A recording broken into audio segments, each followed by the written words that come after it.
नमस्ते दोस्तों, स्वागत है आपका हमारे ऑडियो बुक चैनल पर। आज हम एक ऐसी किताब के बारे में बात करने वाले हैं जो इंसानियत के पूरे इतिहास को एक नए नज़रिए से देखती है। ये है sapiens, a brief history of human kind. लिखी है युवल नोह हरेरी ने। ये किताब सिर्फ एक इतिहास की किताब नहीं, बल्कि एक ऐसा सफ़र है जो हमें बताता है कि हम होमो सेपियंस कैसे इस दुनिया के सबसे शक्तिशाली प्राणी बने। तो चलिए इस दिलचस्प सफर को शुरू करते हैं और देखते हैं कि कैसे हमारी छोटी सी शुरुआत ने हमें आज के मॉडर्न दुनिया तक पहुंचाया।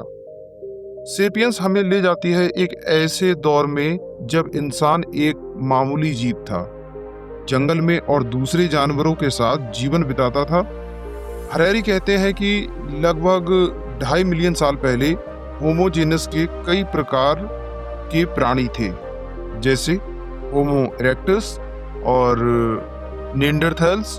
लेकिन सिर्फ होमो सेपियंस ही ऐसे थे जो आखिरकार दुनिया पर राज करने लगे। लेकिन क्यों?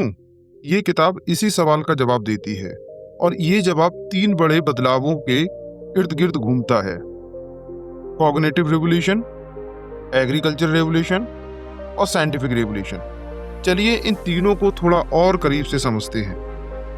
अब से लगभग 70,000 साल पहले कुछ ऐसा हुआ जो इंसान के लिए गेम चेंजर था। इससे हरेरी कहते हैं कि कॉग्निटिव रेवोल्यूशन यानी हमारी सोचने की शक्ति का एक नया दौर। होमो सेपियंस का दिमाग में कुछ ऐसा बदलाव आया कि हम बड़े समूहों में रहने लगे और कॉम्प्लेक्स भाषा के जरिए एक दूसरे से बात करने लगे। ये भाषा सिर्फ खाना वहाँ है या शेर आया कहने के लिए नहीं थी, बल्कि ये हमें कहानियाँ सुनाने, माइथ्स बनाने और एक दूसरे के साथ विश्वास बनाने की ताकत दी। इस कॉग्निटिव रेवोल्यूशन की वजह से हम अपने दिमाग में ऐसी चीज़ें सोच सकते थे जो असल में एग्जिस्ट नहीं करती थी, जिससे धर्म, राष्ट्र और पैसा। हरेरी कहते हैं कि ये इमेजिन्ड रियलिटीज़ ही थीं जिन्होंने हमें दूसरे प्राणियों से अलग किया। एक चीता या एक बंदर अपने समूह में शायद 50 या 100 के साथ रह सकते हैं, लेकिन सेपियंस हजारों, लाखों या करोड़ों एक साथ काम कर सकते हैं, क्योंकि हम शेयर्ड माइंड्स पर विश्वास करते हैं। मिसाल के तौर पर आप एक कंपनी के बारे में सोचिए। ये सिर्फ एक आइडिया है, पेपर पर कुछ डॉक्यूमेंट्स हैं, लेकिन हम सब इस पर विश्वास करते हैं और ये हमें एक साथ काम करने में मदद देता है। तो ये था पहला बड़ा कदम। हमारी सोचने की शक्ति ने हमें एक दूसरे के साथ जोड़ना शुरू किया। लेकिन ये सिर्फ शुरुआत थी। अब आता है दूसरा बड़ा बदलाव। लगभग 12,000 साल पहले इंसान ने खेती की शुरुआत किया और इससे हमारी जिंदगी पूरी तरह बदल गई। हरेरी कहते हैं कि ये एग्रीकल्चर रेवोल्यूशन एक तरह से इंसान के लिए एक लग्जरी ट्रैप थी।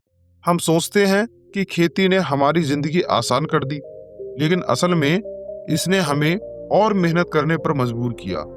पहले हम हंटर गैदर थे जो दिन भर खाना ढूंढते थे और फिर आराम करते थे, लेकिन खेती के बाद हमें सुबह से शाम तक खेत में काम करना पड़ता था और फिर भी भूख और बीमारी का खतरा बना रहता था। लेकिन इस रेवोल्यूशन के कई फायदे भी थे। खेती की वजह से हम एक जगह सेटल हो गए, गांव और शहर बने और समाज का स्ट्रक्चर बदला।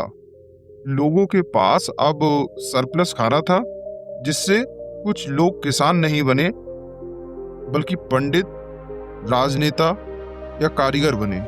ये समाज के विभाजन का शुरुआती दौर था, लेकिन ये सब कुछ इतना आसान नहीं था।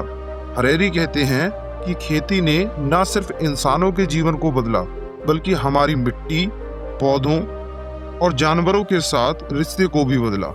हमने प्रकृति को अपने हिसाब से बनाया, जो आज के पर्यावरण संकट का एक बड़ा कारण है। तो एग्रीकल्चरल रेवोल्यूशन ने हमें शहर दिया, समाज दिया, लेकिन साथ में नए चैलेंजेस भी दिए। अब हम तीसरे बड़े बदलाव की तरफ बढ़ते हैं, साइंटिफिक रेवोल्यूशन। लगभग 500 साल पहले इंसान ने एक नया तरीका अपनाया, साइंस का तरीका। हरेरी कहते हैं कि साइंटिफिक रेवोल्यूशन तब शुरू हुआ जब इंसान ने ये मान लिया कि हम सब कुछ नहीं जानते। ये एक बड़ा शिफ्ट था क्योंकि पहले लोग सोचते थे कि धर्म या पुरानी किताबों में सारे जवाब हैं, लेकिन अब इंसान ने सवाल उठाना शुरू किया, एक्सपेरिमेंट्स किए और नए तरीकों से दुनिया को समझने लगा। इस रेवोल्यूशन ने हमें टेक्नोलॉजी, इंडस्ट्री और मॉडर्न दुनिया दी।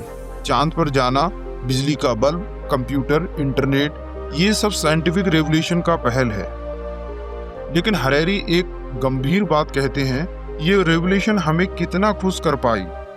हमारे पास आज सब कुछ है, luxury cars, smartphones, medical advancements, लेकिन क्या हम सच में उतने खुश हैं जितना एक हंटर गैदर अपने जंगल में था?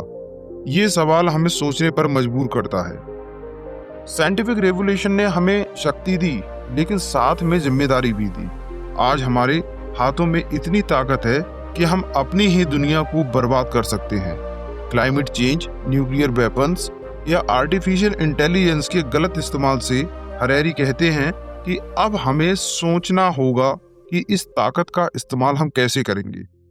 सैपियंस सिर्फ इतिहास नहीं बताती, बल्कि हमें बड़े सवाल पूछने पर मजबूर करती है। हम कौन हैं, हम कहाँ से आए हैं और हम कहाँ जा रहे हैं? हरेरी कहते हैं कि हमारी कामयाबी का राज है हमारा एक दूसरे के साथ कोलैबोरेट करना। लेकिन ये कोलैबोरेशन हमें कहाँ ले जाएगा? क्या हम एक दिन अपने आप को मशीन्स के साथ मर्ज कर लेंगे? क्या हम दूसरे ग्रहों पर बस जाएंगे? या फिर हम अपनी ही शक्ति से अपना अंत लिख देंगे? ये किताब हमें ये भी याद दिलाती है कि इंसान के इतिहास में कुछ भी निश्चित नहीं है। हमने धर्म बनाया, राष्ट्र बनाया, पैसा बनाया, ये सब हमारी कल्पना की उपज हैं। और अगर हम ये सब बना सकते हैं तो हम इन्हें बदल भी सकते हैं। हरेरी हमें एक नए नजरिए से सोचने के लिए चैलेंज करते हैं कि हम अपनी दुनिया को कैसे बेहतर बना सकते हैं। दोस्तों, sapiens a brief history of human kind एक ऐसी किताब है जो आपको अपने आप से, अपने समाज से और अपनी दुनिया से नए तरीके से जोड़ती है। ये सिर्फ इतिहास नहीं, बल्कि एक विचार है जो हमें अपने अतीत को समझने और अपने भविष्य को बनाने की ताकत देता है।